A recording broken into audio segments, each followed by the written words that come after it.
Salut à tous, bienvenue sur Maxi Fourmi. Aujourd'hui on se retrouve pour un déménagement. Les Messeurs Barbarus auront le droit à leur petite maison de luxe. Alors je vais vous montrer du coup comment je vais faire. La réserve d'eau du coup très important, c'est un tube rechargeable. Donc du coup on va remplir tout ça ensemble avec de l'eau déminéralisée, très important. Si vous faites avec de l'eau calcaire du robinet ou autre, ça va venir du coup boucher le coton.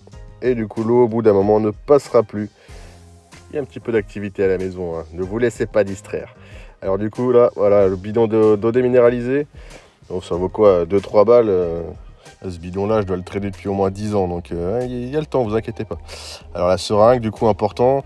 Sinon vous passerez pas dans le trou, hein. Enfin si vous avez des tubes rechargeables de chez Antlabs, hein, du coup. Parce que si vous n'avez pas la seringue qui va avec, vous ne pourrez pas le recharger. L'aiguille très fine permet aussi de ne pas créer de pression du coup dans le tube. Très important si vous voulez pas noyer l'intérieur du tube, ce qui sera emmerdant quand même. Maintenant que le tube est bien rempli, la réserve d'eau, nickel, hop, vous le posez bien à plat, le trou en haut. Bien essuyer le tour du tube, là où vous allez mettre votre scotch.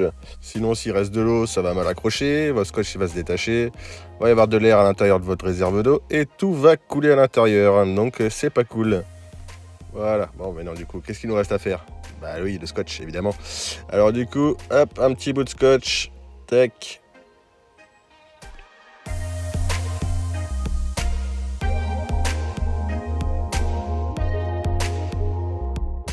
Bien penser à retirer les bulles d'air, ça fait plus joli et puis au moins on est sûr que ça colle bien. Hop, voilà, pas hésiter à remettre nickel.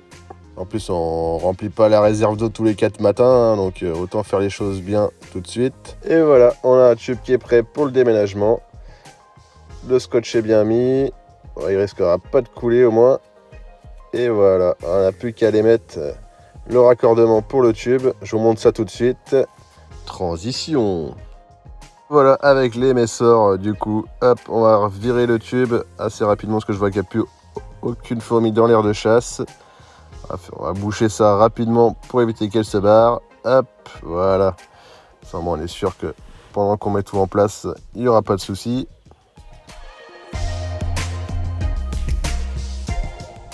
Alors j'ai déjà pété les tubes en faisant des raccordements un peu foireux. Donc du coup je vais utiliser la méthode de Hans Fourmi. Merci à lui d'ailleurs pour le petit tips. Donc on va tester ça aujourd'hui. On va prendre une bande de pâte à fixe. On va essayer de faire les choses bien sans tout péter. Parce que si ce tube là je le pète, là, je vais pleurer chez ma maman directement. Hop, on fait une petite bouliche du coup avec la pâte à fixe. Hop, on fait une belle ligne, histoire que ça fasse le tour du tube. Enfin des deux tubes du coup. Hop, on va prendre le tube qu'on a rempli juste avant. Voilà le beau tube. On va se faire un peu de place et c'est parti. Voilà, on aligne tout. On va mettre la pâte à fixe comme il faut. Hop, bien aplati, c'est encore mieux. Hop, on coince bien du coup le nouveau tube dans la pâte à fixe pour éviter que ça bouge. Et c'est parti. 3, 2, 1, go!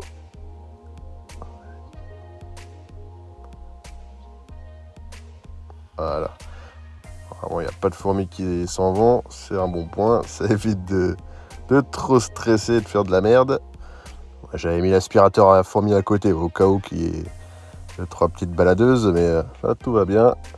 Voilà, nickel. C'est bien hermétique. On est sûr qu'il n'y a pas de souci. Parce que bon, je vais les laisser déménager tranquillement pendant plusieurs heures. Donc, si je peux être serein dans ma tête, c'est encore mieux. Voilà, bien aplatir tout. Comme ça, on est sûr qu'il n'y en a aucune qui se barre. Et on est bon.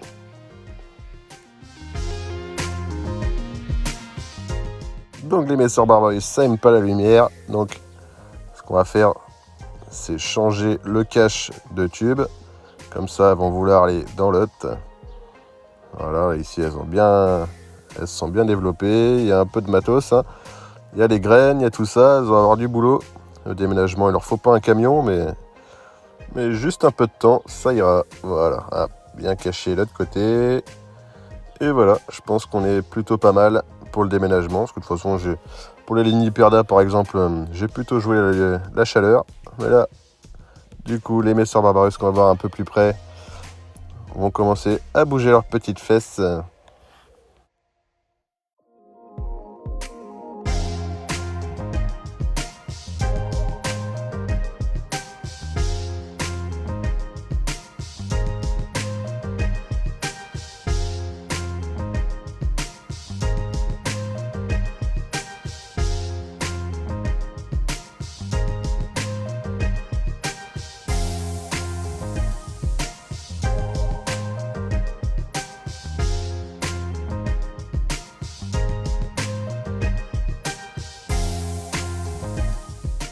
Et on se retrouve pour la petite cabriole de Madame la Reine.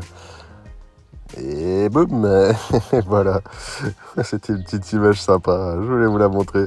L'agilité légendaire des Messor Barbarus. Madame la Reine bien pataude.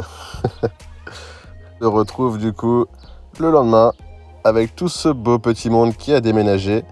Voilà, regardez-moi, c'est pas beau tout ça? Pour faire le petit point avec vous, elles avaient déménagé déjà le soir, l'entièreté de la colonie, hein. Du coup tout le monde avait bougé, les graines aussi, tout y était passé.